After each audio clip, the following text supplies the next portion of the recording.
Alright, so this is the video review for the Transformers Revenge of the Fallen or Hunt for the Decepticons Deluxe Class Ironhide. So I guess we'll just look at his packaging first. So here's the box. It's your very standard Hunt for the Decepticons packaging. If you guys remember what that looks like, let me back the camera up a little bit. Let me actually raise it so you can see it a little bit better. So yeah, that's the packaging. Looks pretty cool. I like it. I do really like the Hunt for the Decepticons packaging. On the bottom, you got your cross-cell, the Battle Blades, Bumblebee.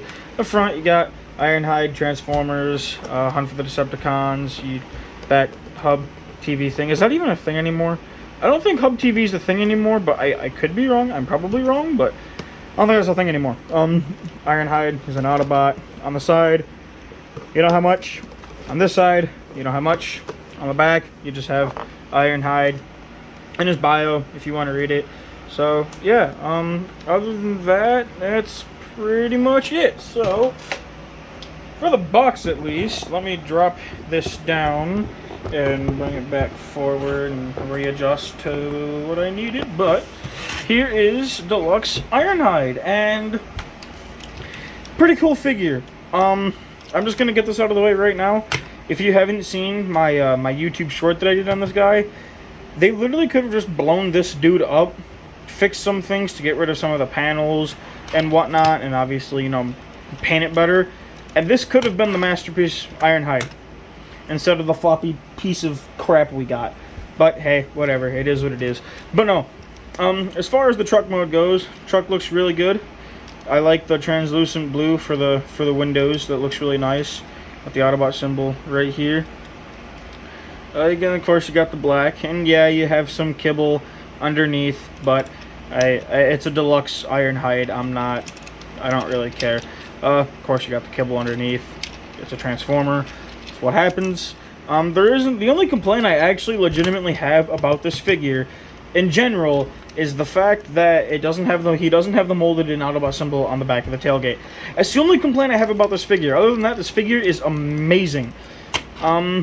But yeah, I mean, like I said, overall the details look really, really good. So, let me flip that down. But yeah, no, I guess for a size comparison, I don't have him transformed, but here he is with a Netflix, or not Netflix, but Generation Select's deep cover. I guess you just lay him down about the same size. Ironhide's taller than him in vehicle mode, so there's that. Yeah, I don't have any of my Deluxes transformed, so it's alright. But as far as transformation for this guy goes, it's actually pretty simple, and I think it works pretty well. So let's just get into that.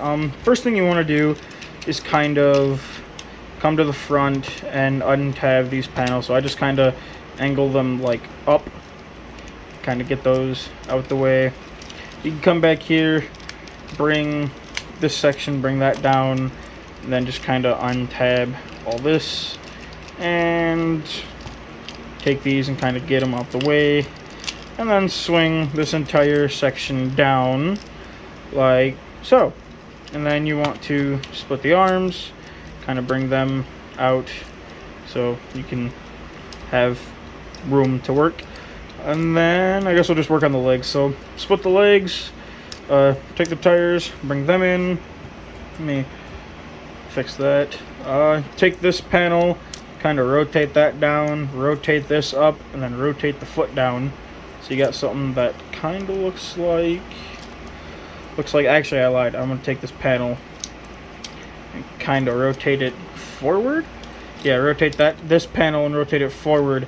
And then bring this panel up, so you have it lined up like that, and then bring the foot down. Now this panel, you can do whatever you want with it, but I honestly just kind of angle it back, and I just leave it as it is.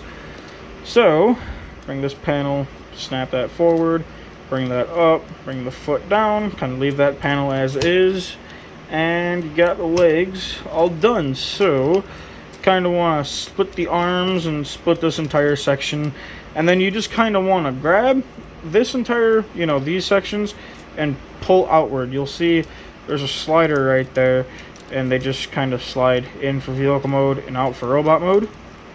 So you want to do that and kind of get the arms out the way. Oops, bump the camera again. It's like a staple of my videos is me at least bumping the camera one time.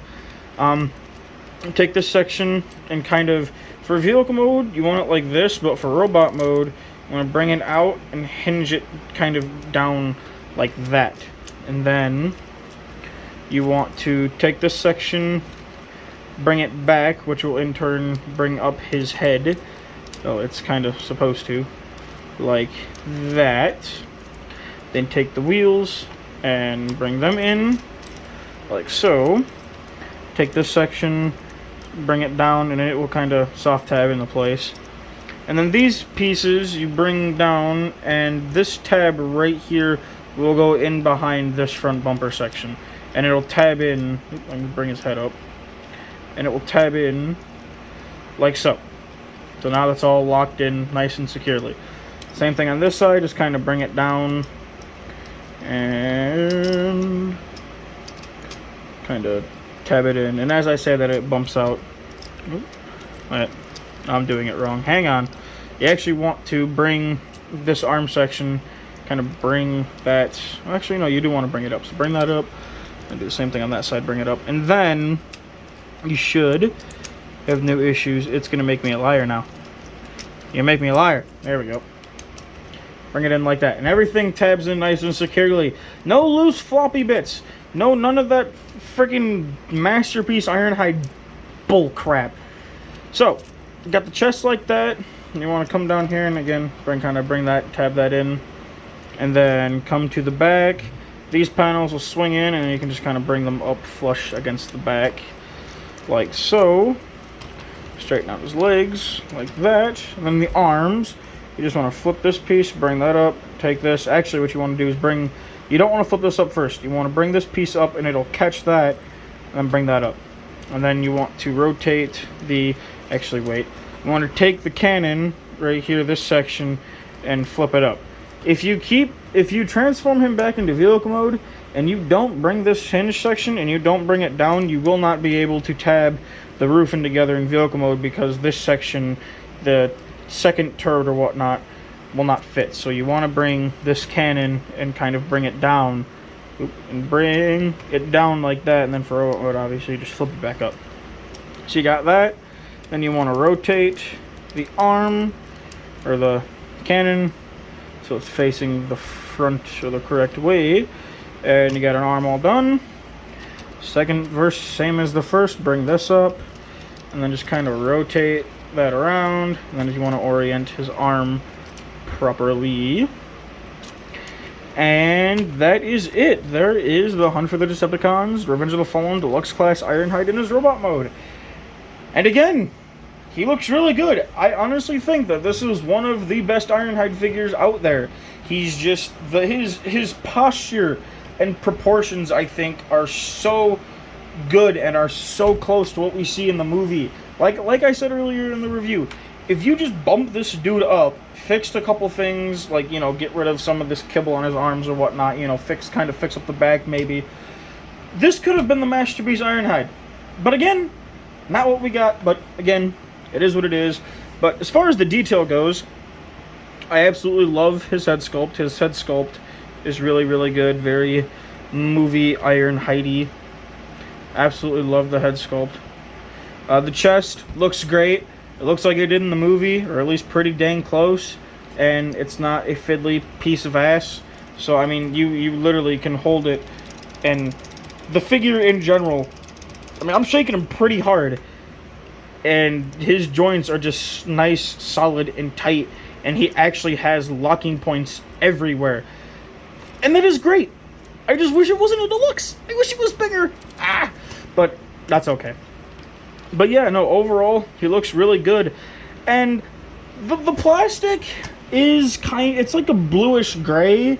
I know I've heard some people complain about it. I personally don't mind it. I actually think it kind of looks good. But that's just my personal opinion. So, as far as articulation goes, the head's on a ball joint, so you can pretty much get it to go wherever you want. You can look, you know, I mean, yeah, the shoulder, chest pieces get in the way, but, you know, you can look left and right, and you can look all the way up.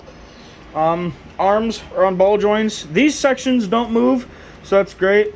Arms are on ball joints. It's got a swivel up here at the bicep. It's got elbow joint. He's got wrist swivel, so that's nice. Doesn't have a waist swivel due to the way he transforms, but I'm okay with that.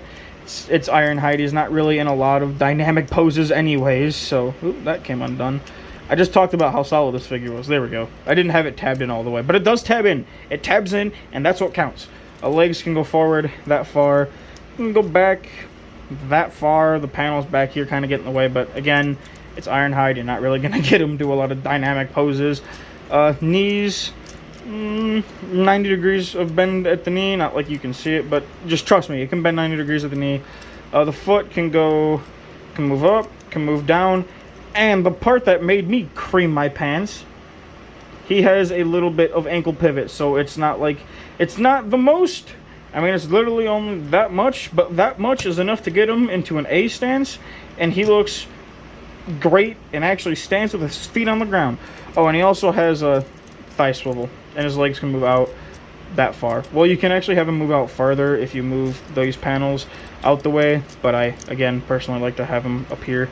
Kind of angled him back. I think that just looks good. So, but yeah, there is Ironhide, and again, for comparison, here he is with a modern deluxe, which about the same size actually. So that's kind of nice, I suppose. Yeah, about the same size as Deep Cover. I almost forgot his name, but there's like 30 different repaints of the sides of the Siege Sideswipe mold. But yeah, overall, I definitely say if you can find this guy, I would definitely get him. He is such a solid and fun figure to mess with. His joints, at least on my copy, are nice and tight. I think he's honestly super clean, even though yes, he does have some car bits on the back of him. But for what it's doing, I think it's nice and clean. He doesn't have a backpack that sticks out super far. He is very posable in from what I can get him, and do. And I almost forgot to show off one thing before I close out the review. His little drone turret thing. Let me show this off. He can take off the cannon, and it becomes a drone. I actually almost forgot. So you just kind of flip out the legs here, and you flip out. I can't ever get this out. You flip that out, and he's got the drone that he has from the video game. I almost forgot about that. It's not that special. It's I mean, it's literally that. Okay. I mean, it has gray plastic for the legs, black and orange for... Yeah, if you couldn't tell, I kind of forgot this existed, and I just leave it pegged into his, up here in his arm. But, yeah, like I was saying, very, very solid figure, very nice figure, very posable. If you can find him for a decent price, I would definitely say get him. I only paid like $30 for it. Well, I paid 20, but plus shipping and taxes and whatever. But yeah, I would definitely recommend you guys get one. I can't get it over enough of this figure. I'm so happy to finally have one. I've wanted one for a while now. I was finally able to find one for a decent price. Actually, that was a great price for this figure, because all the other ones I was finding for was like 60, 70, $100, and yeah, that's not happening. But hope you guys enjoyed the review. If you did, leave a like. Have a good one.